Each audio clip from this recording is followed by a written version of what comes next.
How many of you are here for the poetry reading? Good. How many of you never raise your hands when you're asked questions? How many of you, so would any of you like to participate in the open poetry reading tonight? Oh, great. We have one featured poet tonight who's also a prose writer and the founder of one of the two founders of the Fiction Collective. And his name is Steve Katz, and he's going to go on promptly at 9 o'clock. So we have 50 minutes in the open reading. And then if there's still people that don't get to participate in that 50 minutes, there'll be time afterwards if needed. So does anyone have a piece of paper? Otherwise, I'll go get one and we'll start the list. Anyone have a blank piece of paper that's not dedicated to some other purpose? Thank you. Can I use your pen for a second, too? Welcome, all of you.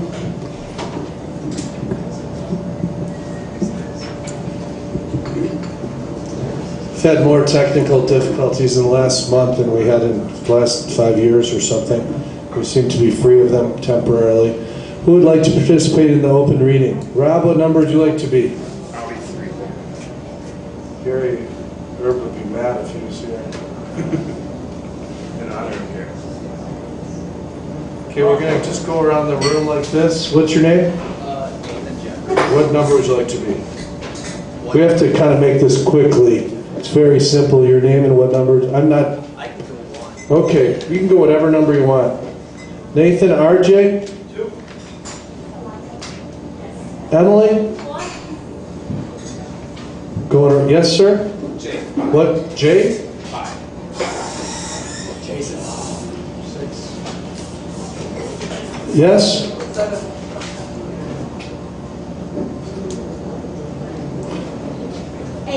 What's your name again? Samantha. Nice to meet you again, Thank Samantha. you. Nice to meet you, Tom. Yes, sir. Yes, there's a girl behind you. Blair. Pardon me? Blair. And what's your name again? Dave. I'll go whatever's next. Okay.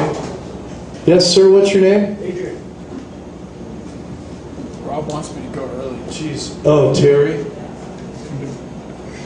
Okay, there's not going to be 5 minutes per person tonight in the first 12 because we don't have enough time. So there'll be about 3 minutes each.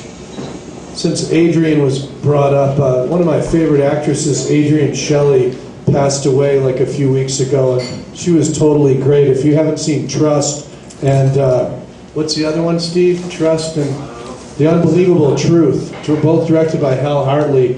She was just a really great actress, and like they were saying in the early 90s that she was going to be the next big thing like every year until the point where it was terrible, and then they thought that she killed herself, which just blew me away because I'd met her before and she was such a nice person and so talented and lucky, and she had a baby kid. She was 40 years old. She had a 3-year-old baby, and they found out like after that she'd been murdered, and then someone murdered her and hung her in their bathroom. And I hate to say anything so terrible, but it might be a cautionary tale. Like she was in New York, and there were some people working downstairs, some workmen, and every day she was saying, "Shut up, you please shut up, why don't you guys be quiet," and then she was 5'2", and one day, like a few weeks ago, this construction worker punched her in the face, and she instantly died. And then he was so terrified that he went upstairs and hung her in her own, broke into her apartment and hung her in her own shower, and like, she says a new movie coming out in January at the Sundance Film Festival called Waitress, where she wrote it and directed it. And if you haven't seen any of her films, you should go out and rent Trust and The Unbelievable Truth. They're both super great, and Trust was like made in '89. It was kind of an independent feature film where like all the actors seem overly melodramatic, but it also kind of adds to it. It makes it seem on purpose for some reason. But has anybody seen any of her movies, or does anyone know who I'm talking about? Adrian Shelley? That just seems unbelievable to me. Mark America, are you the only person that knows who she is?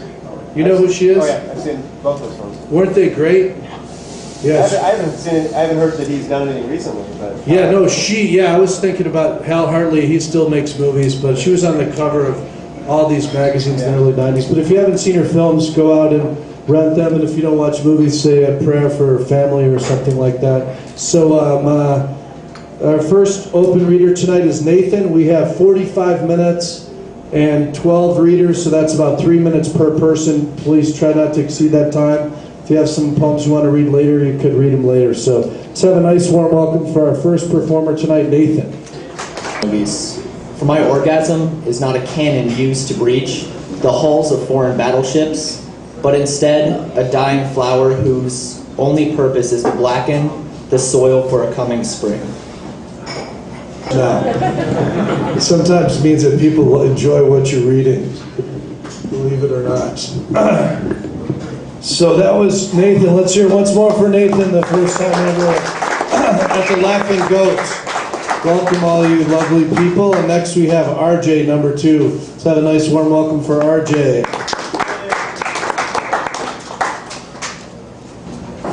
This one I wrote about 9 years ago, before the millennium, when I left Boulder and I went to LA. And there's a whole story to it, but no time to tell it. But it was kind of funny because there was a lot of optimism back then about the turning of the new millennium and blah, blah, blah. And I remember I was staying with a guy from New Zealand, and he was all hyped up about it. And, it came and went, and we were in deeper shit than we were back then. So this is called Hell Sounds Fine. I've been told it's not healthy to have this world on my mind, the batters told, the lives on the line. No one calls a farmer crazy praying for the rain. They eat of his prayers and then destroy his domain.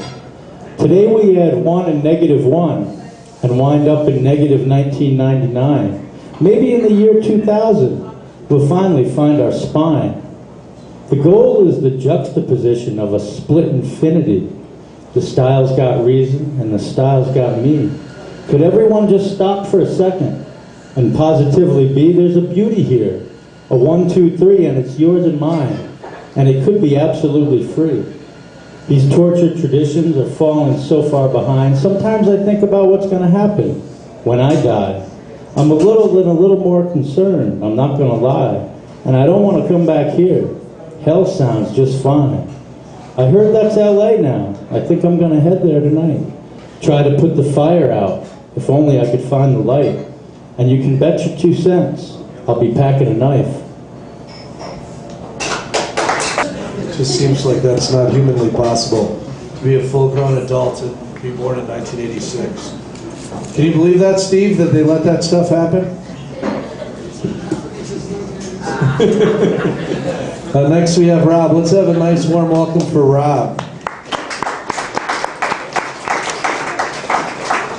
Written 2 DVD chapter titles from the movies Hostel and Legends of the Fall. It's called An Awkward Encounter. They'd been doing it for months before I found out about it. On our couch, in the back seat of his red Suburban, in the shower, on the rooftop of old Chicago's, which is fucking embarrassing, in his elderly mother's apartment, behind her best friend's doghouse, inside a partially torn down movie theater. The list goes on and on. I discovered there was an issue not so long ago when I arrived home from work unexpectedly and found the 2 of them naked and reaming all up against each other, howling like awkwardly inseminated pandas in the middle of our vulgarly flounced upon bed. And just like that, a brand new definition of fucked up disturbing was born. Have you ever hit a naked man in the face before? Me either, until this shit happened, I mean. It's almost impossible not to make eye contact with the other man's erection. Almost.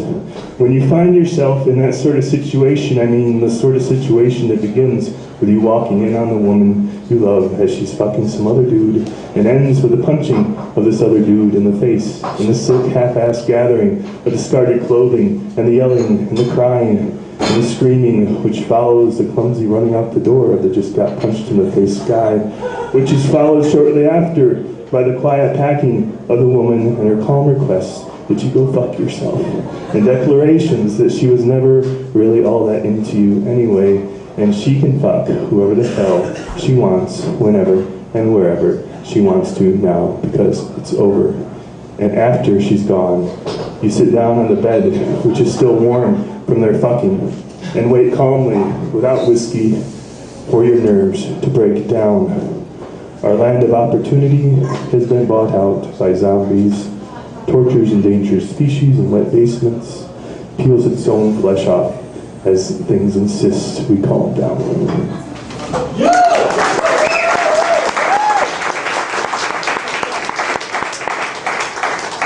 People are allowed to go out with other people after they break up with you? Jeez, I don't even know if I'd want to be born if I'd known that, you know? It's awful. Next we have Emily. Let's have a nice warm welcome for Emily Owens.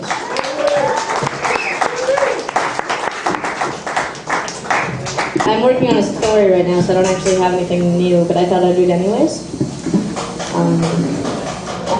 Alright. Click, hum, click, click. The continuance, the Remington above on the shelf, tricolored ink by the simplest of maneuvers. Fingers, $60 on cards, swap for books, maybe Tolkien, something dispensable without overwhelmed guilt. The beginning, the continuance, the middle, never a conclusion, over click, hum, click, click. I question constantly the sleeping patterns of a drug typist. I question constantly the mortality of a cynical genius and the degree of realism and anarchy. The degree of realism to self, the foundations of morality and compassion, the garbage on the sides, the slow beats and fast hums, the realness of operas and the realness of words, creeping from my tongue like small, uncontrollable animals, the realness of my history, though real, how substantially charitable to one's personality and base efforts, the foundations of how much is intended, how much are random switches, absent of course, how many of these words falling loosely from my mind to pen to fingertip, from pen to paper, to the maximizing of paper's size, to forgetting or losing track, to the works of random processes, to flow, to continuous, to page, to thought, to begin everything, from falling into a fear of any opposabilities, to talking in circles, for a phone to ring, for my typist to wake up. But of all things, narrow escapes, art, nauseating headaches, drug typists, loose thoughts, I question the 45-second opera of a tax return. That's over. All right. We're going to pass the jar around so we can pay the featured poet, and RJ was so generous as to start it off with $5, so if you have something to put it in it, that's great, but don't feel bad if you don't.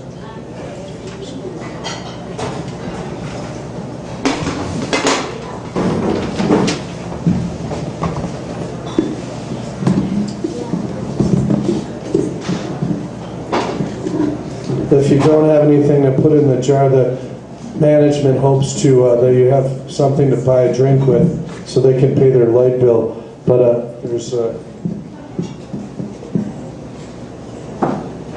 now let's have a thunderous round of applause for the management of the Laughing Goat.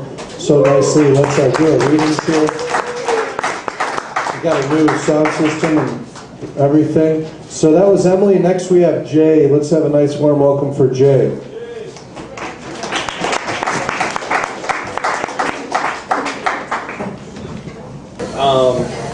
Okay, so a friend of mine actually started me off on this journal that I got started on. So he gave me the feeling of lust, and so I wrote about it. And this one's called Suggestion of Feeling.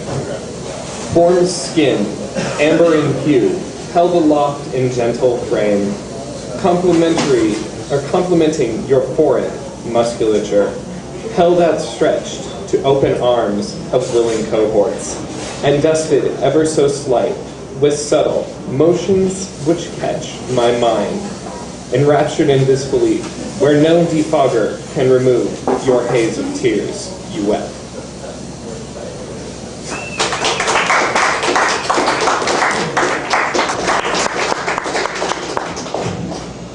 If any of you were sorry the money jar didn't get close enough to you, it's right over here in case you want to fill it with money. And next we have Jeremy. Let's have a thunderous welcome for Jeremy, who just got back from Michigan, the greatest place to leave, the greatest state to leave in the United States of all of them. How was Michigan? Great. Great to leave it too. Music box, music box, music box, music box. There breaks a twain of unstable sounds within a pool table, within the hall. I don't want to play any pool today, but some kid dropped me here.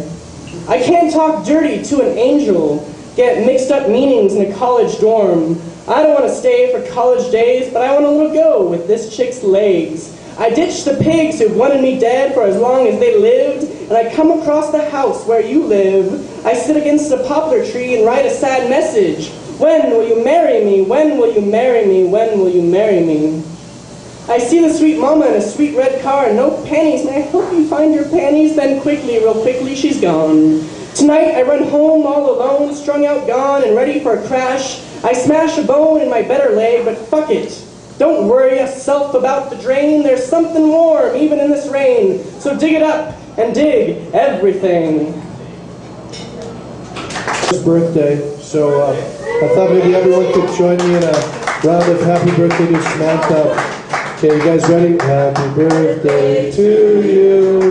Happy birthday to you. Happy birthday, dear Samantha. Happy birthday to you. Yeah. Yes, sir. Hello? Hello. Okay. This is good. This sounds good? All right. All right. These poems are dedicated to my mother, who has stood by me through thick and thin, and is the most wonderful person on earth. Please give a hand to my mother, Kathy Stiers. She's right there. All right. Fossil clocks on the wall, ticking very slowly. Fossils sprawled in horrible death poses and sold to sticky-fingered children for 50 cents each. The tax is higher than any of us know. Fossils like a roll of old teeth, a roll of ancient Moldavian postage stamps, a roll of tickets to nowhere. Fossil tables for rich men to sit at, discussing business, oblivious to their own mortality, as they sip wine from fossil-carved glasses and pick at prehistoric fish. What a delicacy. All this sold to them by a girl in black braids, her hair already beginning to turn white. These fossils' descendants must be the trash fish, the huge carp smacking their lips under the Brooklyn Bridge at midnight.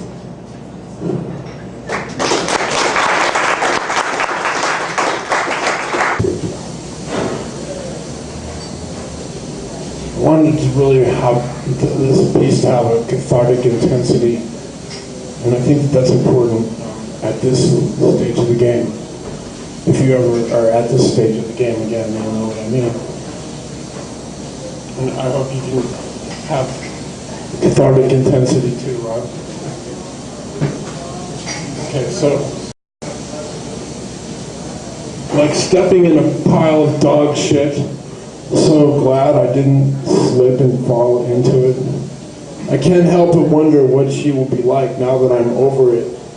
She doesn't seem accustomed to transcendence. More of a dominant personality. Told her I don't need a whore. Not a spiritual whore, whatever the fuck that is. Don't need a temple whore. Not in a car. Or on a boat. Or on a train. Even if it was the hot shot to San Francisco.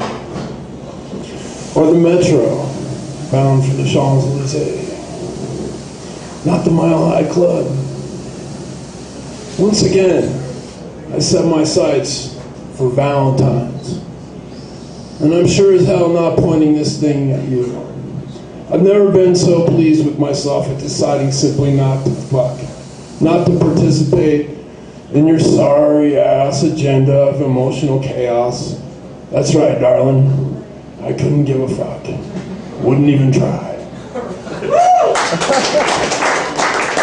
First, our only featured poet performer tonight, who's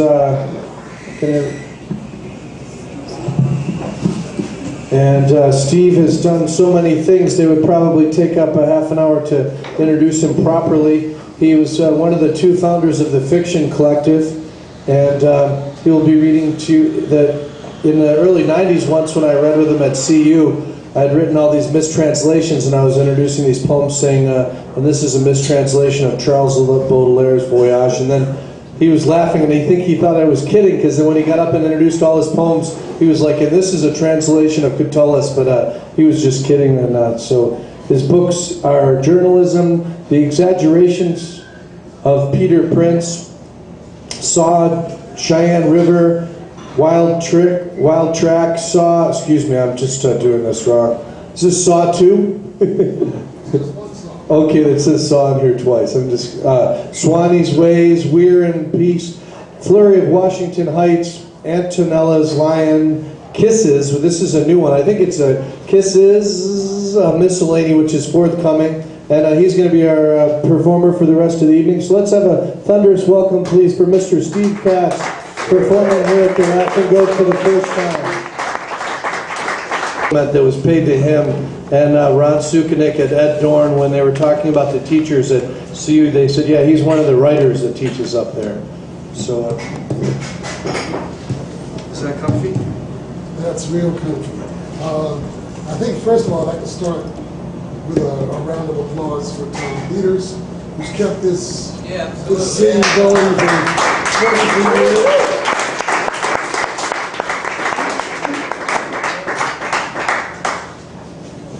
And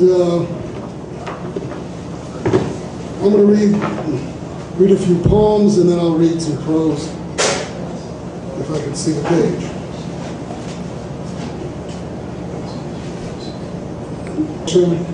Where I've been fortunate enough to be able to go for the last, since 1972.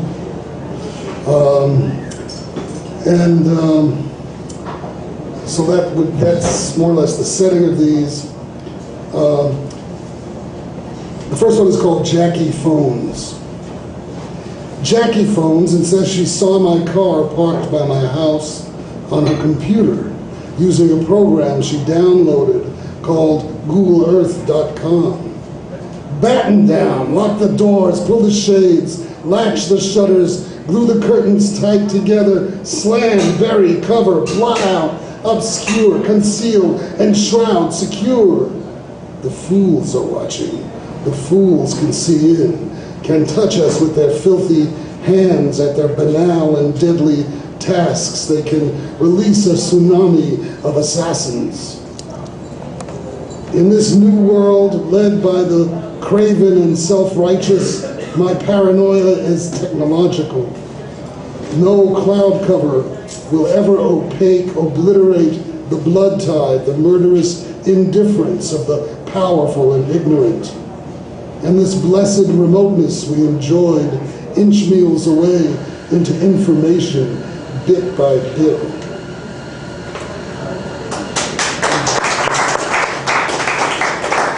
This is called Blues Borrowed and Broken. Sun go down, I hate to see it. Evening on Gulf, northwest wind, my baby, no more baby for me.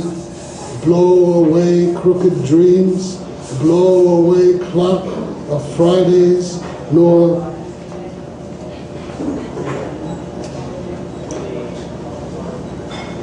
called company. Lift any board, roll any stone, move some bucket, turn the cloth, pick up the mop, and there they are. The pill bugs, yay! The roly-polies sequestered in the damp undersides of stuff as under the yellow raincoat slipped from its hanger or the wet boot fallen onto its side. They immediately scatter as if some cops are busting their crapshoot. But back off, friends. These wee armadillos are blameless. These so-called woodlice, these doodlebugs, are not even bugs, nor are their brothers the sowbugs, not insects at all.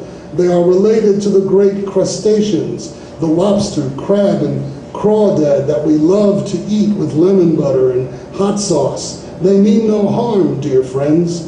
They need dampness and so remain in the dark to keep their gills moist.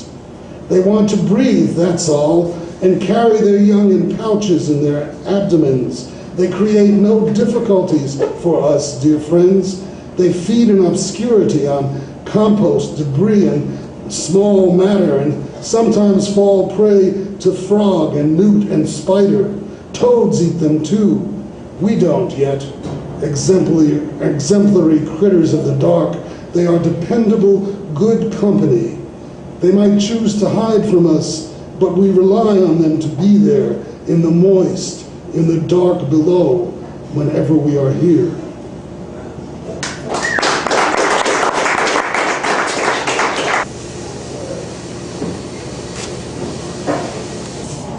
Who introduced me to the number. 1, the leading edge retreats to be trailing now. 2, waves snag children in delight, whip them back in fright now. 3, pelicans skim the crests of breakers, glide by in neat ranks now. Bright inklings on the gentle swell invite the birds to feed. 5, fishermen too, nut brown and limber, fishing solo now. He leans into the spume, swings a line above his head, throws 7, what you reel in can be yourself, hooked to Wachinango now. As by the rivers of Babylon, there we sat down, and yea, we wept when we remembered the fine structure constant.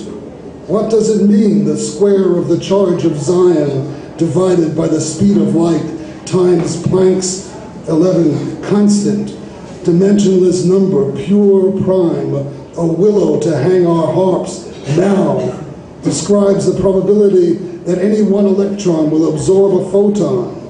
13, what up, Wolfgang Pauli, where hangst thou today, at what shore now, that you left room 137 by way of death, to be absorbed like the photon you admired that carried us away captivity, requires song. In every 137, one wasted, demands mirth. Sing one song. 17, of Zion, while kids still pee in the ocean. This land stranger now. How do we sing? Stingrays fly under the waves like shadows. 19, in the sun they sing, listen but can't hear, songs not for me now.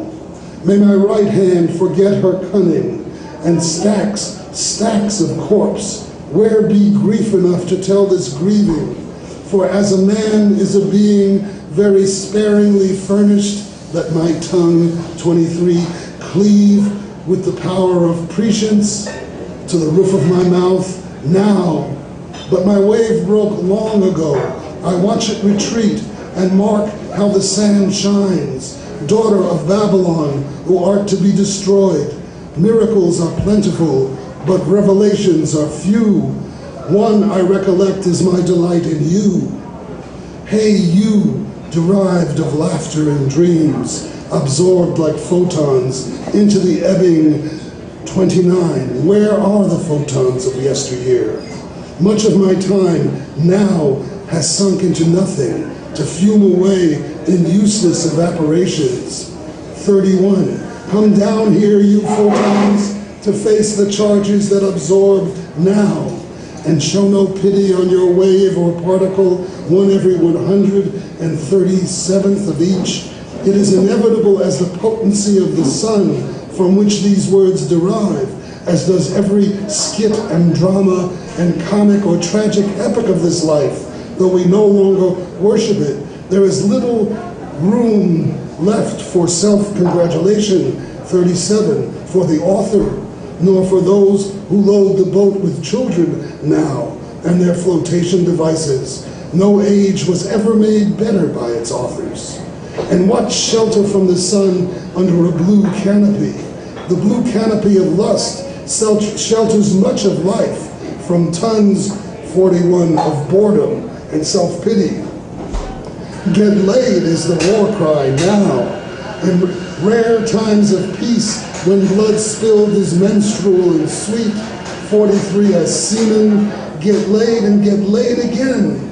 Hear the snowy egret now, runs the shore and easily lifts above tsunami, while we are washed away with the pour of paradise, and has the patience it needs to wait for the feed that rolls in on the spume, while the great 47 water mangles the world. Sandpipers skitter ahead to lead me now, up the beach, down the beach again. And so I am as once I walked the city streets and never found the fix to be angry. Did I have to be the junkie I feared and loved? Help me, Lord of the alleys and gutters, boss of disasters without end. Help me usher this one photon as it carries its fix past the Gibraltars of confusion. 53, undone by need and needles in the mist. Oh, sweet everybody, now I love you all. I know how each drop swells the inundation. Heaven never like this, if I remember reading right to left as goes the eye on Arabic, as on Hebrew too. So they must unite to whoop the asses of those that read from left to right. A hullabaloo of fish on the swells, many scooped by pelicans. 59, those pelicans are lusty birds. They break ranks to feed now, dive into the waves, swoop fish into pouch, toss back, 61, their great beards to stretch their gullets and gulp them down. Now, does this taste fishy to them? Am I seeing them correctly? Or are those the photons the electrons snatch, the ones that convey pelicans to my eyes? Distortions and darkness whirl past against the truth. In the early morning light, they fly by left to right. Wingtips skim the waves, but in the early evening, right to left, 67, in swaying ranks just above the trees. How crazy am I now? Are they crazy? Are you crazy, you crazed pelicans? It takes only 1 in 137 to make all darkness we experience. Or is that it? Did I get it right? Do I slip up, 71, with this imperfect mind? Whoops, everything goes wrong now. When is now? When is now? Is it never? What a wallop, Professor Feynman, 73, packed. On the other hand, the poets of the demented North now malinger as the folks build a conspiracy to kink truth into a murderous machine of self-approbation that morons around itself, a cloud of darkness. In a secret vault they have gathered and hold the photons as if it's theirs they conspire to explode in a catastrophe of light. I mean darkness, the motherfuckers. 79 have to shape up or the world, even the one they live in now, is doomed. Say doom, for doom is the leading edge, the event horizon of the so-called universe as we know it. We know it? Iraq of ambitions of nincompoops, the tsunami of willful mis-83 calculations, tumbling children into the oblivion now. Their deaths pure and dimensionless, silent as the evening shadows that stretch across the stones. For you shall rejoice, happy shall you be when you dash the little ones against the rocks. Don't pick your scabs, Horatio. Rejoice. Everyone blesses an imbecile with votes, so he swaggers through. 83, 89, the oblivion he creates. And whoever tells the truth now, alas, Diogenes, you'll do better without your lamp. Those baffling photons shred the heart of reality. More likely you will, in the dark, bump into the guy you need. Enlisted in the 137th Battalion, Planck's constant meant this fine structure constant and took her out for pie. So would I, should I meet you, Jerusalem. May I have this dance of 97, the infidels, lactating men, got milk at their nipples now. What's the story when the electron absorbs the photon? Mamma mia, what confusion. Is he a particle? Is she a wave? And what about this negative charge that shows 101 how fast it is going, but has no clue to where it is, or if now it knows where it is, can't say how fast it is going. 103. No wonder only 1 in 137 takes the leap now. The rest of the bunch avoids this skirmish. Why even get into it? A fine structure indeed, constant, not likely. How we malinger in the sweetness of time.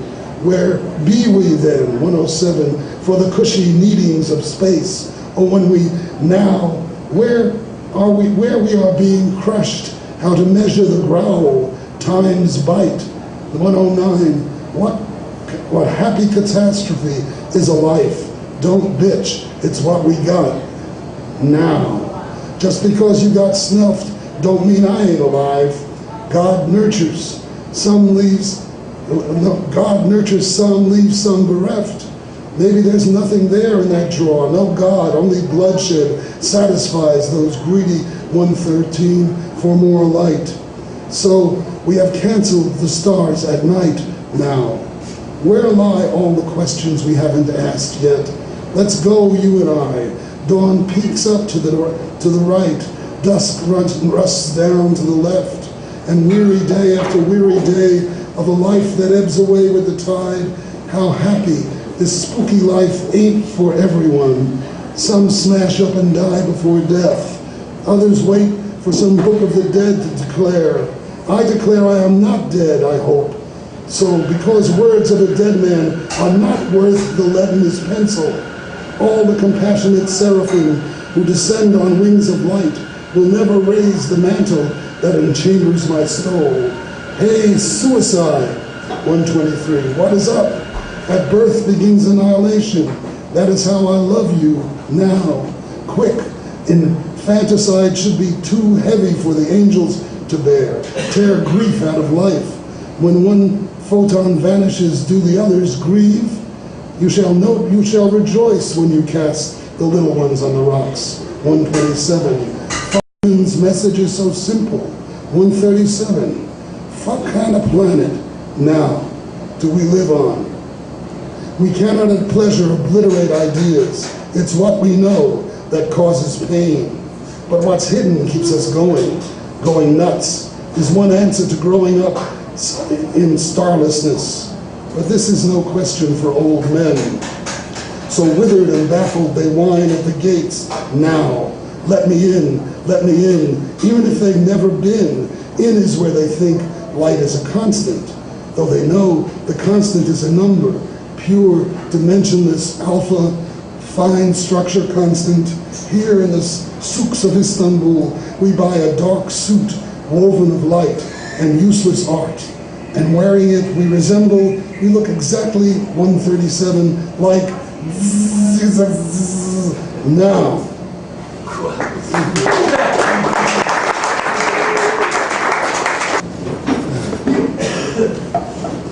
I think we'll relax and read some prose.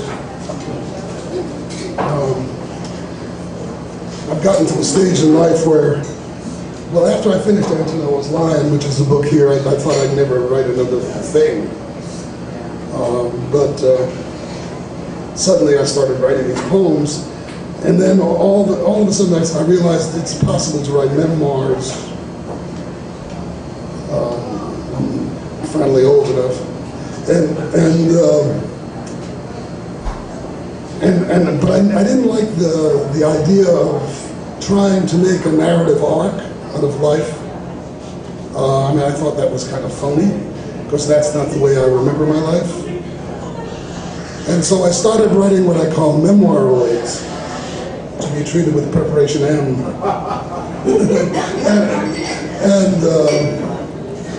And what it is looking at your life as this enormous soup, and whatever you get a ladle full of, you write.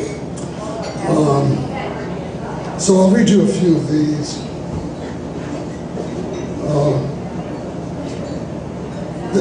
This one is called Young Artist Finds His Joint. Edith was the first spinster I'd ever met, a genuine old maid who helped Alfred Partridge's aged mother several times a week. She was thin, sallow-faced, with bluish lips, a woman crooked into her 50s who wore gray smocks with faded flowers. She rarely lifted her eyes to look at me, even when I spoke to her. It's tough to imagine that this person, hardly present, could have had such an effect on me. I was young, on my way to college, agriculture school at Cornell, pre-vet. Alfred Partridge was my farmer. I was a New York State farm cadet.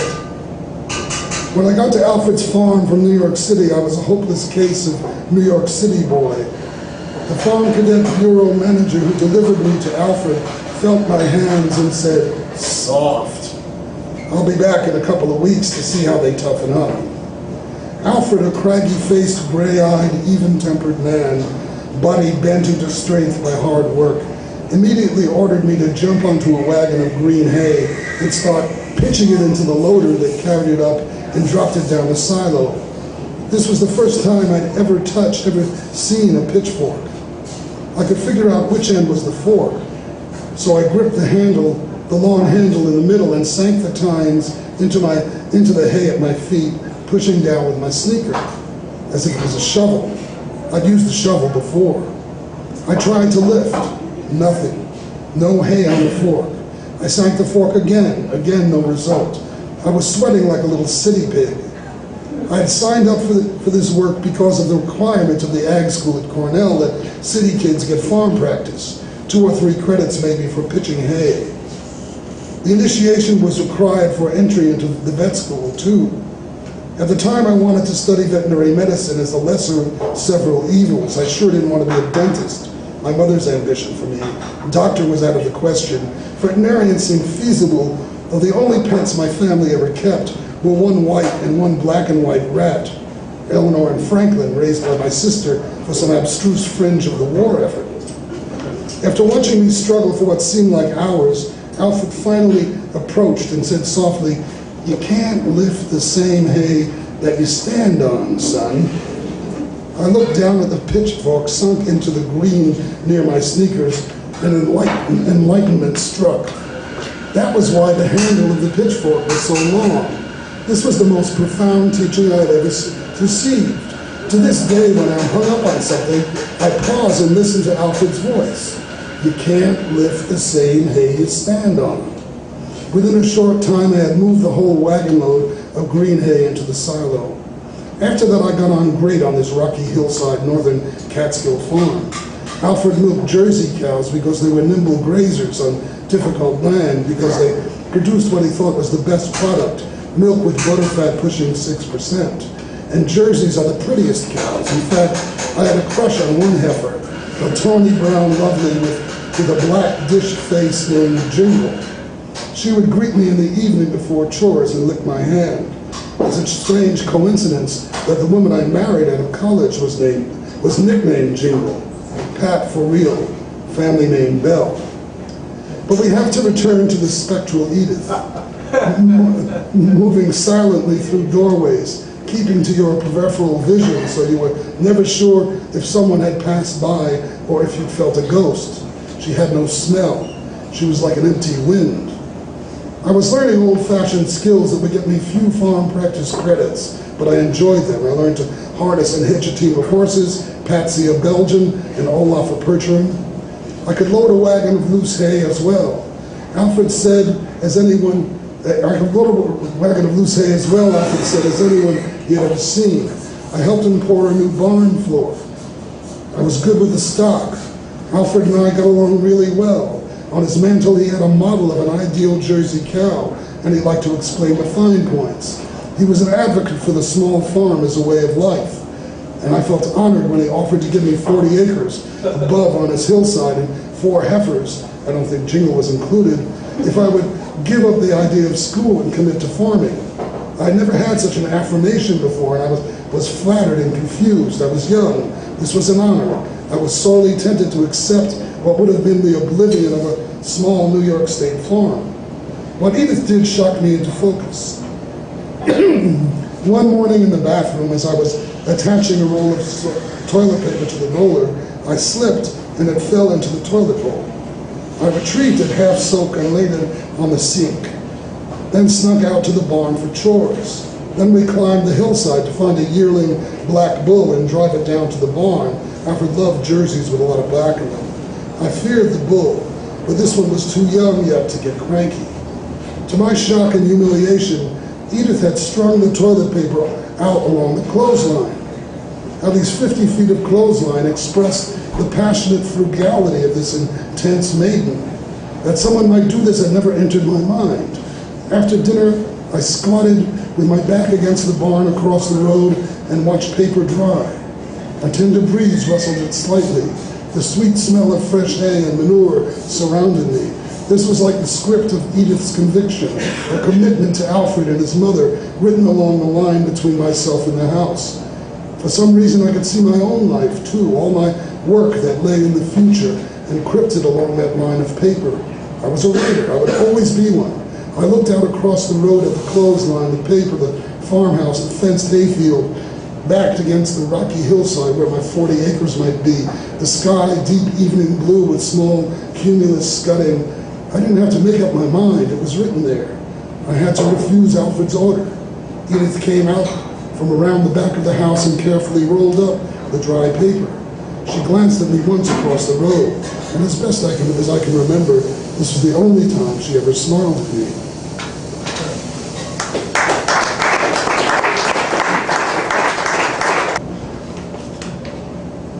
Anyway, the idea of these is not to write more than 1,000 words would be a lot. This is called Baba Doo Doo. Somebody's sweating onto these glasses.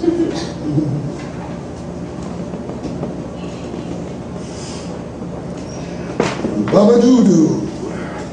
Pops performed at Bailey Hall. That was at Cornell when I was vice president of the Rhythm Club. Ross Firestone was present. Both our tastes ran to bebop and cool jazz. Art Blakey, Lenny Tristano, Paul Chambers, Bill Evans, Kenny Dorham, Lee Konitz, Bud Powell, Charles Mingus, and etc. The popular resurgence of Louis Armstrong didn't interest us. The Rhythm Club booked him to raise money for hipper events. The band had already arrived by bus, and Louis was getting in an hour or so before the concert and leaving right after. My job was to pick him up at the Lehigh Valley Railroad Station in downtown Ithaca. At that time, a train ran from New York City through Ithaca, clear to Rochester and Buffalo. I recognized him immediately as he got off the train, the only black person on the platform. He was smaller than I had imagined, but there was that broad Pop's face and lips that were all embouchure. I waved at him and approached. I was wearing a loose sweatshirt. "Hey, Papa Doo." He looked at me with that toothy Louis Armstrong smile. "Look at that. You got bigger jugs than I do." He grabbed my tit. I'd always been self-conscious about my flabby chest. I don't know what color I turned. He was carrying only his trumpet case. I reached out to carry it for him, but he pulled it back. We got in a cab for Bailey Hall. "Come on with me," he said. He grabbed my sleeve and led me backstage. "Velma," he said as he pulled me into the performer's dressing room. Velma Middleton, singer with the band, sat on a bench staring at the floor. "Look at this boy, Velma. He got bigger tits than you do." Velma looked up at me, a perfunctory smile on her face. "Sure do." Louis let go of me then, and I creeped backwards into my humiliation out of the room. I crossed the stage behind the curtain and went into the packed auditorium. The concert had sold out. Ross Firestone wasn't there. I would have preferred to leave. They gave a great concert. I enjoyed it more than I was prepared to. Louis's bright, hot trumpet sound and his abrasion of a voice against Velma's easy blues styling brought the crowd to its feet. I kept thinking, I'd rather be listening to Miles, or to Clifford Brown, to Fats Navarro, Dizzy, Little Jazz, Roy Eldridge, even Red Rodney, anyone else who hadn't so diminished me. I arranged for Pop's cab back to the station, but didn't ride with him. He took the last train back to New York City.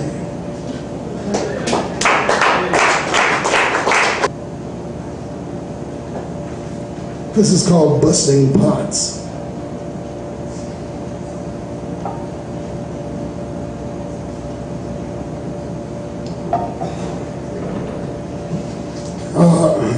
back from, losing my voice. I got back from Haiti. My marriage was disintegrating. I've been gone for 2 weeks researching in Cape Haitian for a script about Toussaint Louverture. I wrote the script called Toussaint. It never got made. One enigma about Toussaint Louverture, slave, autodidact, superb diplomat and politician, is why he capitulated to Napoleon III. He surrendered even though he had the war won. Dessalines and Jean-Christophe finished off the French after Toussaint turned himself over, was taken into exile to die in a prison in the Alps. He'd never seen snow before. He froze to death. Meanwhile, back in Pine Bush, Jingle was seeing our mutual friend Masato. He was an excellent cabinet maker carpenter. She had to make a door from our dining room to the patio. It was an old house, post and beam construction, and nothing was plumb or square. I couldn't have made that door. Masato was a small man. He made a small door. I could hardly squeeze through it. He also had skills at masonry and gardening. There was a lot that Jingle, the author of The Craft of the Country Cook, could learn from him. For most of the year, Masato shipped out as a merchant officer, second mate. His profession inspired my oldest son, Avram, to enroll at Cape Fear Tech in North Carolina to get his seaman's papers. He joined the NMU and shipped out himself. Avram honed his poker skills on the ships, and he would often come home with triple his salary. Once when he was just 18 years old, he went to a VW agency and bought a new Scirocco, peeling $100 bills from his poker roll into the astonished salesman's hands. I spotted the new door immediately as I walked into my house, back from Haiti. Then I saw that the house had filled with plants. Jingle was a great gardener and supplied the family with tasty vegetables, but she was never interested in houseplants. I knew that among Masato's accomplishments was his skill with potted plants. When I saw what was happening in my house, all my fury, my self-righteousness, whatever buzzsawed through this dismantling marriage, now steamed my philandering blood. I stealthily circumambulated the house, pulling the potted plants from all their shelves and niches. I smashed them against the walls. When I finished, I stepped back to look with perverse satisfaction at my floors covered with potting soil and the remains of geraniums, aloes, hydrangeas, who knows, whatever the hell else they had potted together. Jingle came in the room with a broom and dustpan. "Don't clean it up," I insisted. "I want the kids to see it." I had done what I had done, and I wanted them to know what I had done. We went to bed, leaving the mess as it was. All the time we were breaking up, we'd sleep in the same bed. At the time, Jingle was reading a lot of early feminist literature, and it made a part of our pillow talk. I was both her advocate and her adversary. It was all tender and contradictory, how we could still love each other while we were in the zones of mutual scorn. Early the next morning, I went downstairs to find my youngest son, Raphael, squatting in the muck, repotting all the plants he could rescue.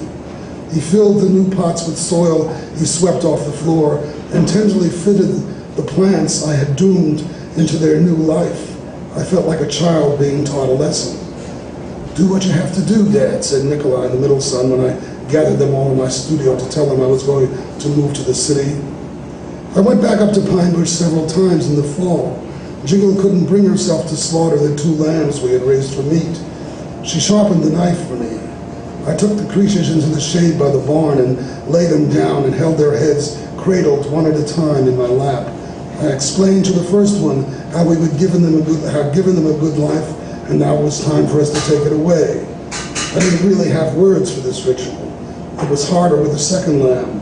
It was a beautiful day, leaves blowing in the air, but this was a dark time for me.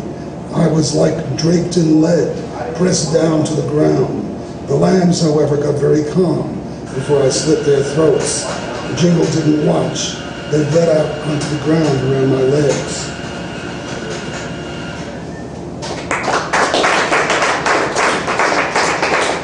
What? No, I come enjoy it. Thank you. Do you want to hear another one? Or?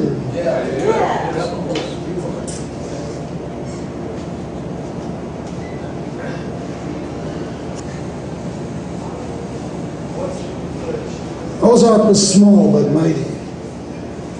She was black and tan, had a lot of terrier in her. We picked her out of a box of puppies offered for free by a mom and daughter at a grocery parking lot in Ozark, Missouri. She grew up in a stone house outside of Ithaca, New York. She came with us when we went to work for the Forest Service in Idaho and was never afraid to chase a bear or scatter elk. She was great company when I went down to the spring to fill the water bags. She flushed a coyote that chased her yelping out of the woods. The coyote stopped when it saw me and ran away. She fled from the doe with twin fawns and then turned on me and set me up a tree. She was all spirit, a happy, feisty dog. Ozark came with us to Eugene, Oregon, where among other changes, we were about to become parents. We were 21. Jingle rode up to the lookout as a slim ex-rodeo queen from Winnemucca, Nevada. She came out of the wilderness of the Clearwater National Forest with a melon in her belly. She was determined to nurse our child, had been preparing to do that, she told me, since she was 4 years old. It was December, raining as usual in Eugene, Oregon, when she entered the Sacred Heart Hospital for the second time. The first time was a false alarm. This time was for real. The hospital was across the street from our house. Husbands were not allowed to witness the delivery, so Ozark and I waited at home for news of the arrival of Avram. I felt like a young recruit going into battle for the first time. I had never been a father before. I was 21. I had never been anything before. Ozark was a comfort. They came home on a rainy Sunday afternoon. As Jingle tells it, her waters burst all over the nurse's face and the clothes as she bent over to inspect the process. It was an embarrassment. She brought home as we entered the house into the stage of life called young family. Jingle immediately started to nurse. She tried to nurse. She had a fever. She went to bed and did nothing but nurse. Her milk was failing. She was miserable. How could she accept this? For so many years she had anticipated with pleasure the responsibility of nursing her baby. Nature was failing her now. I felt her forehead. It was burning. Avram sucked at her nipple, turned away and cried, sucked again. No milk, nothing. I thought of my childhood. All through it, I'd been taunted by my peers for having tits. The cruel kids called me tits. That had been a deep humiliation, but this would be a vindication if only I could nurse the boy. I would have done it just to ease my wife's despair. I was trapped in the biological harness of my gender. What could we do? Jingle had been so focused on nursing we hadn't prepared a fallback position. Adele Davis was her guru. She advised not even to prepare any other system. Mother's milk was psychological. To even entertain anything else could screw up the natural process. I felt Jingle's forehead. She was burning. No milk. The baby was screaming. Not even Billie Holiday singing "God Bless the Child" could cut into me like that. Get bottles, said Jingle out of her delirium. What? Bottles, formula.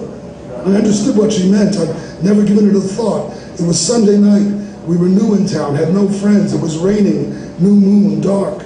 Nothing was open. I called the hospital. They directed me to the one open pharmacy in town. No doctor was available till tomorrow. Jingle could have gone back to the hospital, but she wouldn't go. That much we knew. I left her with our son. She was delirious with fever. I jumped into the Beetle and with sirens wailing in my mind, headed across the town for the pharmacy. A kind clerk who saw my panic explained the bottles and formula mystery. Before I opened the door, I could hear the baby crying. He was still alive. Jingle was still trying to nurse. In the crumple of sheets, she looked like she'd been abandoned in the desert. Ozark, our best friend, had thrown up all over the living room. It was too much for me. No one who hasn't been through the pleasures of the parenting nightmare can understand this panic. It is terminal. What do I do first? Clean up the dog vomit, comfort the wife, feed the baby. What I did is unthinkable now. I threw Ozark out the window. It was only one floor down, and she didn't even yelp as she landed in some bushes. Boil the bottle, sterilize, commanded Jingle, hoarse from fever. I did everything she said. I mixed the formulas. I filled a sterile bottle with formula, stuck it in boiling water, tested the heat on my wrist. When it felt right, I picked Avram up. Jingle had passed out in her fever. Was she going to die? Would I have to raise the kid by myself? I'd never held a baby before. So fragile, it seemed to teeter on the edge of life. I didn't know what I was doing. I'd never thought about it. I kept pushing the nipple in and out of its mouth as if this was a blowjob. I fear I ruined the kid for life. My own kid. I was weeping. He got fed. He burped. He quieted down. This was miraculous. I lay him down next to his mother in bed. She was feverish but breathing. I cleaned up the dog vomit. Jingle and Baby slept peacefully. I went outside in the rain and looked in the bushes for Ozark. I called her name. She was gone. I set up some formula to prepare for the next feeding, and then fell asleep in the easy chair. The next day we found out Jingle had pneumonia. She never got her milk back until Nikolai was born. He nursed for 9 months. We never saw Ozark again. I dedicate this kibble of prose to Ozark, to whom I apologize deeply. And I write it for all our wonderful dogs, for Junk, who got smashed by a car, for Grapes, whom we had to leave behind, for Face, the hyper one, who ran with me on mushroom hunts, for her son Hank, who chased cows and had to be put down, for Samson the glutton, the huge willful dog, or fool. Dogs bless us with their shorter lives and help us understand how to deal with separation and loss. I thank you all and hope we all can meet again in the happy hunting ground.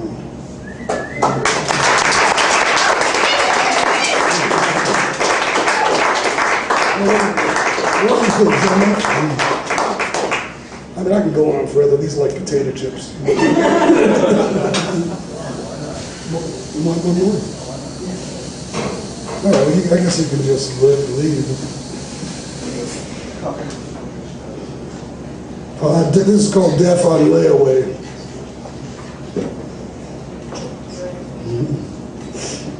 I didn't follow the instructions, just brewed the tea as strong as it would go. The offender grabbed me like a slingshot and snapped me into the stratosphere. I whizzed around for 2 days, then I crashed. It took my breath, chopped my legs away. I could barely shuffle up the hill from my office to the classroom. I leaned heavily on the table. I tried to listen to the students. I mumbled back at the students. I should have gone to the hospital right then. Instead, I went to California, where I had a reading scheduled at Chapman University in Orange County. From the window of my room in the Doubletree Hotel, I could see the Crystal Cathedral. It was over yonder across the big empty acres of parking lots. I had to go there. I knew if I went slowly, I could get there. It was Kitsch for Christ. I had to see it before I died. I trudged across the exotic vacancy through the big emptiness. Perhaps I would die right there in the Crystal Cathedral, a stupefying option for my fading consciousness. The Museum of Money was housed on the ground floor. This was a good place to die. Every time I stopped, like on a bench in the outdoor shopping mall near the hotel, I had the thought, it is here, on this bench, in front of this Jamba Juice, where I'm going to give up my ghost. I might have conked out at the reading at the podium, but I didn't. I read every word. That could have been a memorable performance. I had planned to visit Larry McCaffrey in Borrego Springs, but I didn't disappoint. The rental Toyota Echo got there by itself. Larry took me in his four-wheeler into the canyons of the desert he was learning to love. I was touched by how much he wanted to show it to me. He tried to get me to hike. I could hardly crawl. Larry almost died in there once, Cinda said. She described an all-out search and then finding him drunk and lost up one of the desert arroyos, sprawled out and babbling in the rocks. As I drove back to LAX, I could easily steer into the next world. I stopped at a shopping mall, Organic Farmers Market and Hike Mill. I sat down on a bench in my fading consciousness and said weakly into the flow of passing polyester, critics of American literature, I'm almost posthumous. You can discover my works now. As Ray Fetterman might say, I'm about to change tense. I don't know how I found the rental car return. I died every time I stopped to catch a breath and wait for consciousness to return. Life had become small, inch by inch. The corridors of perception were very narrow. Every breath was a big purchase. I don't remember how I found my plane seat. Ray Aang met me at DIA, and we went right to a Chinese restaurant. Just being in my home port made me feel a little better. I still can handle the chopsticks. I told Ray the story of my long wheeze through Southern California. He asked me why I didn't see a doctor. I explained that I couldn't handle a crisis in a freeway environment, but enjoy it much more at home. I told him I'd call my doctor in the morning. I might never leave this bed, I thought, as I crawled under my covers to try to sleep. In the morning, I discovered I was slightly alive, enough to creep to the phone. My doctor was on vacation. The doc who was taking his calls told me to get to the emergency room immediately. Emergency room? Yes, as immediately as possible, sooner. Okay. Wow. Emergency room, it's an emergency. That was exciting. If only I'd known, I might have handled myself differently.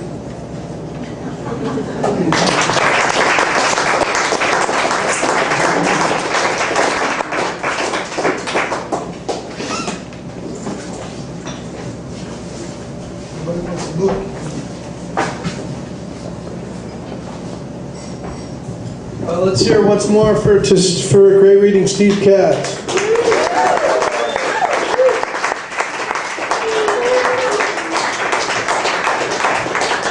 He has these beautiful books for sale, Swanee's Ways and Antonella's Lion. I've apologized for my earlier mispronunciations of the titles of almost all his books. But how much are they? $15 for this one, which is super thick. It seems to be about 600 pages long. And then this gorgeous hardcover here, which is how much? All right, tonight only, you can get this gorgeous hardcover first edition for also only $15. And I neglected to mention earlier, at the Beat Bookshop, we have almost all the books that Steve published when he was running the Fiction Collective, the first one. And I don't know if a lot of other stores have them, but you know, in addition to your books, we have all these books that you published. Even if you don't want to buy them, you can come over there and look at them all. I've moved them, most of them, to one shelf right now. So let's thank you once more to Steve Katz for great reading.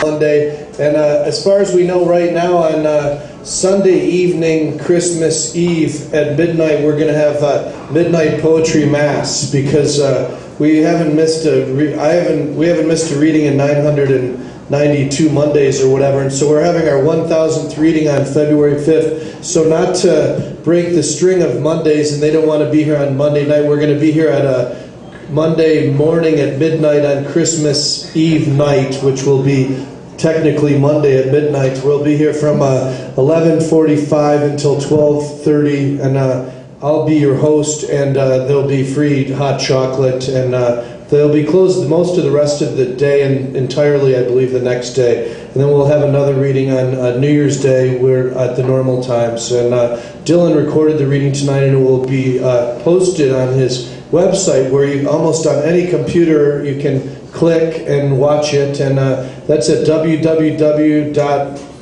It's on a flyer over there. Okay. Watching the Wheels of Blackbird. It's on Watching the Wheels of Blackbird /blog or something? /blogspot.com.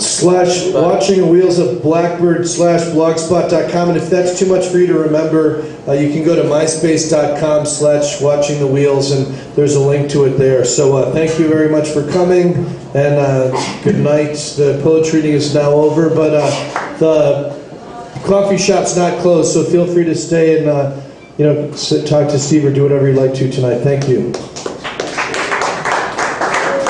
That day,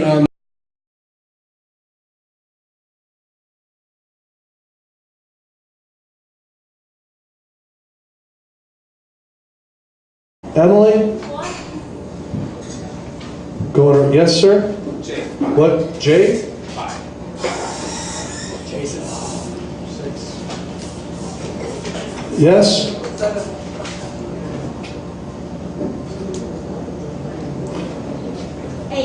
What's your name again? Samantha. Nice to meet you again, Thank Samantha. you. Nice to meet you, Tom. Yes, sir. Yes, there's a girl behind you. Blair. Pardon me? Blair. And what's your name again? Dave, I'll go whenever's next. Okay. Yes, sir. What's your name? Adrian. Rob wants me to go early. Jeez. Oh, Terry. Okay, there's not going to be 5 minutes per person tonight in the first 12 because we don't have enough time. So there'll be about 3 minutes each. Since Adrian was brought up, one of my favorite actresses, Adrian Shelley, passed away like a few weeks ago, and she was totally great. If you haven't seen Trust and what's the other one, Steve? Trust and The Unbelievable Truth, which were both directed by Hal Hartley. She was just a really great actress, and like they were saying in the early 90s that she was going to be the next big thing like every year until the point where it was terrible, and then they thought that she killed herself, which just blew me away because I'd met her before and she was such a nice person and so talented and lucky, and she had a baby kid. She was 40 years old. She had a 3-year-old baby, and they found out like after that she'd been murdered, and then someone murdered her and hung her in her bathroom. And I hate to say anything so terrible, but it might be a cautionary tale. Like she was in New York, and there were some people working downstairs, some workmen, you know, and every day she was saying, "Shut up, you please shut up, why don't you guys be quiet," you know. And then she was 5'2", and one day, like a few weeks ago, this construction worker punched her in the face, and she instantly died.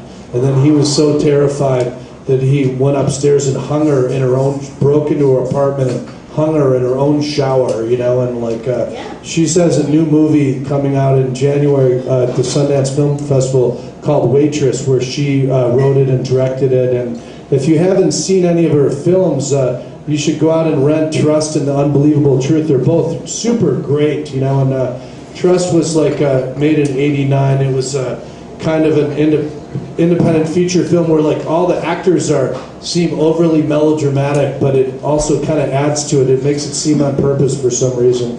But has anybody seen any of her movies, or does anyone know who I'm talking about? Adrian Shelley? That just seems unbelievable to me. Mark America, are you the only person that knows who she is? You know who she is? Oh yeah, I've seen both those films. Weren't they great? Yes. I haven't heard that he's done anything recently, but Yeah, no, I was thinking about Hal Hartley. He still makes movies, but she was on the cover of all these magazines in the early 90s. But if you haven't seen her films, go out and rent them. And if you don't watch movies, say a prayer for her family or something like that. So our first open reader tonight is Nathan. We have 45 minutes and 12 readers, so that's about 3 minutes per person. Please try not to exceed that time. If you have some poems you want to read later, you could read them later. So let's have a nice warm welcome for our first performer tonight, Nathan. For my orgasm is not a cannon used to breach the hulls of foreign battleships, but instead a dying flower whose only purpose is to blacken the soil for a coming spring. No. It sometimes means that people will enjoy what you Head there tonight. Try to put the fire out. If only I could find the light. And you can bet your 2 cents I'll be packing a knife. It just seems like that's not humanly possible to be a full-grown adult and be born in 1986. Can you believe that, Steve, that they let that stuff happen? Next we have Rob. Let's have a nice warm welcome for Rob. Written to DVD chapter titles from the movies Hostel and Legends of the Fall. It's called An Awkward Encounter. They've been doing it for months before I found out about it. On our couch, in the back seat of his red Suburban, in the shower, on the rooftop of old Chicago's, which is fucking embarrassing, in his elderly mother's apartment, behind her best friend's doghouse, inside a partially torn down movie theater. The list goes on and on. I discovered there was an issue not so long ago when I arrived home from work unexpectedly and found the two of them naked and reaming all up against each other, howling like awkwardly inseminated pandas in the middle of our vulgarly flounced upon bed. And just like that, a brand new definition of fucked up disturbing was born. Have you ever hit a naked man in the face before? Me either, until this shit happened, I mean. It's almost impossible not to make eye contact with the other man's erection. Almost. When you find yourself in that sort of situation, I mean the sort of situation that begins with you walking in on the woman you love as she's fucking some other dude, and ends with the punching of this other dude in the face, in the sick half-assed gathering of discarded clothing, and the yelling, and the crying, and the screaming, which follows the clumsy running out the door of the just got punched in the face guy.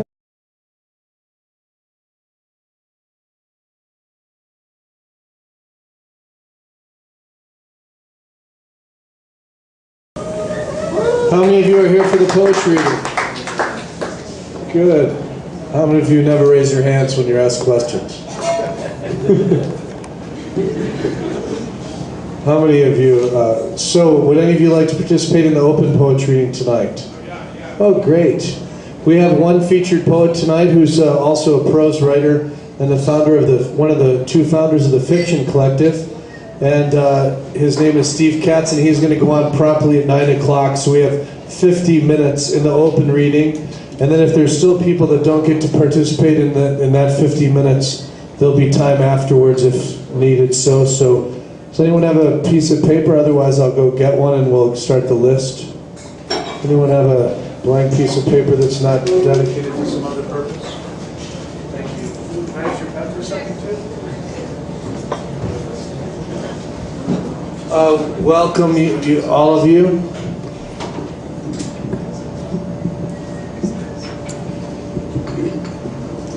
We've had more technical difficulties in the last month than we had in the last 5 years or something.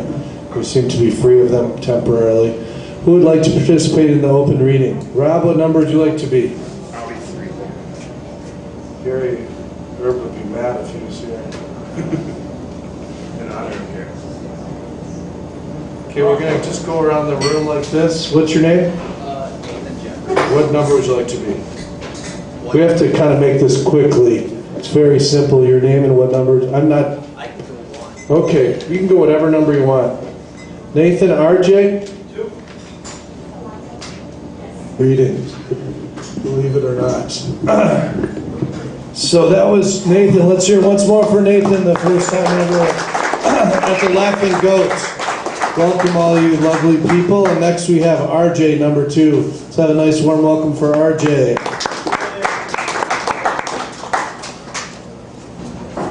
This one I wrote about 9 years ago, before the millennium, when I left Boulder and I went to LA. And there's a whole story to it, but no time to tell it.